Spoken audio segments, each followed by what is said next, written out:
आने वाले 1-1.5 महीने में पूरे भारतवर्ष का कुछ सीमित चीज़ों के ऊपर ही मुद्दा बना रहेगा, जैसे कि धार्मिक उन्मादता, गृह युद्ध, न्यायपालिका या फिर लॉ के ऊपर आवाज़ उठाना, किसी बड़े लॉ का बनना और उससे एक बड़े जन समुदाय की हानि होना, विदेशी हस्तक्षेप, साथ ही अनेक प्रकार से जन धन की हानि बनी रहेगी, चाहे वो प्राकृतिक या अप्राकृतिक रूप से।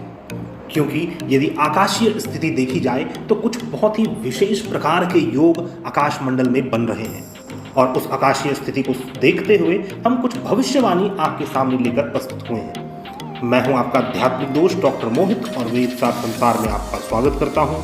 यदि आप हमारे चैनल में न्यू हैं तो कृपया हमारे चैनल को सब्सक्राइब कर लें तथा इस वीडियो को ज़्यादा से ज़्यादा लाइक करें, शेयर करें और अपने विचार अवश्यमेव कमेंट में छोड़ें। आज हम भारतवर्ष की कुंडली के ऊपर बात करेंगे। आप स्क्रीन में भारतवर्ष की कुंडली देख सकते हैं। वृषभ लग्न की कुंडली है। वर्तमान गोचर की यह कुंडली बन रही है। 7 जुलाई जैसे ही शुक्र ग्रह सिंह राशि में गोचर करेंगे वैसे ही यह कुंडली लागू हुई। 7 जुलाई के बाद लग्नेश शुक्र ग्रह चतुर्थ भाव में मंगल द्वादशेश के साथ स्थित है तथा द्वादश भाव में अष्टमेश बृहस्पति राहु के साथ स्थित है और शनि वक्री होकर दशम भाव में स्थित है और अपनी वक्री दृष्टि, नीच की दृष्टि बृहस्पति राहु द्वादश भाव में डाल रहा है तथा लग्नेश और द्वादशेश के ऊपर भी शनि की दृष्टि पड़ रही है। ध्यान देने वाली बात यह है कि यहाँ पर शनि वक्री होकर इंडिया के अष्टमेश तथा द्वादशेश ग्रह को दृष्टि दे रहे हैं, जो कि पूरे भारतवर्ष में बहुत ही बड़े बदलाव को दर्शा रहा है।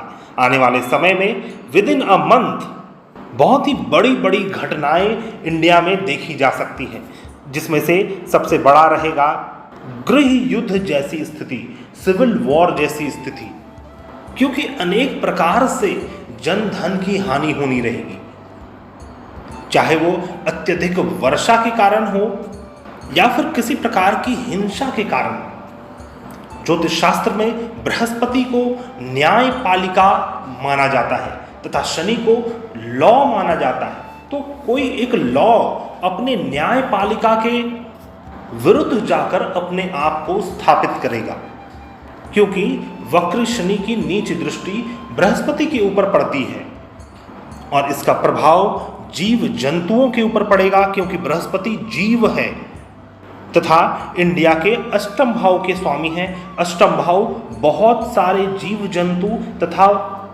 बहुत सारे जन समुदाय हैं, तो बहुत ही अधिक की संख्या में लार्जर पॉपुलेशन में लोगों को हानि पहुंचने वाली है। किसी न किसी रूप से हानि पहुंचेगी, प्रशासन से भी हानि पहुंच सकती है, किसी बड़े रूल्स रेगुलेशन के कारण आपको हानि पहुंच सकती है।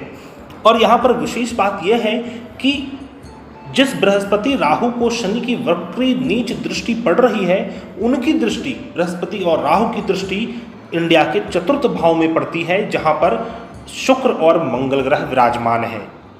तो इसका पूर्ण प्रभाव लोगों के सुख के ऊपर पड़ने वाला है। आम जनता के सुख में खलल उत्पन्न होगा और बड़े रूप से हानि होने की संभावना बनती है।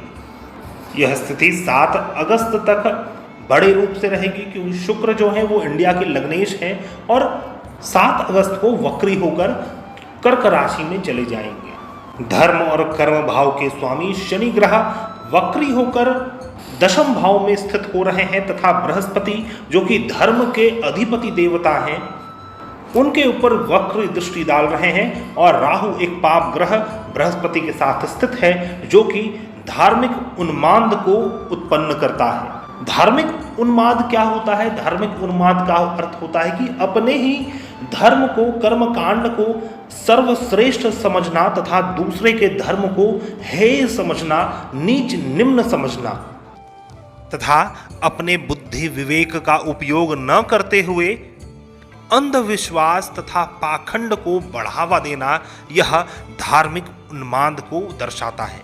तो इस प्रकार की धार्मिक उन्मादता उत्पन्न होगी अपने भारतवर्ष में, जिसका पूर्ण प्रभाव आम जनता को, आम सिविलियन को पड़ने वाला है। किसी विदेशी संस्थान तथा विदेशी देश सत्ता का हस्तक्षेप अपने भारतवर्ष के किसी विशेष अंदरूनी कार्य पर पड़ सकता है। कुछ विशिष्ट भविष्यवाणी और मैं आपको बतला दूं कि हमारा देश का जो बड़ा अदालत है वह किसी बड़े फैसले को सुना सकता है जो कि आम जनता पर भारी पड़ सकती है। किसी धार्मिक उन्मादता के कारण स्थिति बिगड़ सकती है। इस कारण आम जनता में गलत फहमी फैलेगी, आम जनता गलत फहमी का शिकार हो सकते हैं और किसी बड़ी हिंसा को उत्पन्न कर सकते हैं। देश में अत्यधिक वर्षा के कारण भी, अलग अलग क्षेत्र में अत्यधिक वर्षा के कारण जन धन की हानि बड़े रूप से देखी जा सकती है। नेचुरल डिजास्टर हो सकता है। पहाड़ी क्षेत्रों में भूस्खलन जैसी स्थिति भी उत्पन्न होगी क्योंकि शनि और मंगल का समसप्तक योग राहु के प्रभाव के कारण दूषित परिणाम उत्पन्न करेगा। धार्मिक यात्रा भी इस डिजास्टर के कारण प्रभावित होगा। भूकंप के भी योग बनते हैं। आकस्मिक घटना, सडन इवेंट पूरे देश में लगा रहेगा। अतः अभी आने वाले लगभग 1 माह देश का बड़ा नुकसान होने की संभावना है। सैन्य बल का नाश हो सकता है तथा विदेशी हानि हो सकती है। अब इस चीज में हम आम जनता क्या करें, क्या कर सकते हैं, तो मैं आपको सुझाव दूंगा कि आपको बहुत ही ज्यादा सात्विक सोच, बुद्धि, विवेक के साथ अभी 1-2 महीने निकालने चाहिए। किसी भी प्रकार के अफवाह, किसी भी प्रकार के गलत भ्रामर तंत्र में न फंसें। अपने जीवन को शांति से बिताने का प्रयास करें और ईश्वर के निकट होने का प्रयास करें, जिससे आपके अंतःकरण की शुद्धि होगी और आप इस प्रकार के निगेटिविटी से बचे रहेंगे। दोस्तों, अभी का जो वर्तमान समय चल रहा है, आकाशीय स्थिति भी चल रही है, बहुत से विद्वानों का तो यह मत है कि यह पूर्व के 5000 साल पहले की घटनाएं पुनः घटित होने जा रही है। अतः आने वाला 2-3 वर्ष बहुत ज्यादा महत्वपूर्ण रहेगा। पूरे विश्व में रिवॉल्यूशन, पूरे विश्व में ट्रांसफॉर्मेशन लाने के लिए, और इन सभी ट्रांसफॉर्मेशन की भविष्यवाणी मैं समय समय पर लेकर आपके सामने प्रस्तुत होता रहूंगा।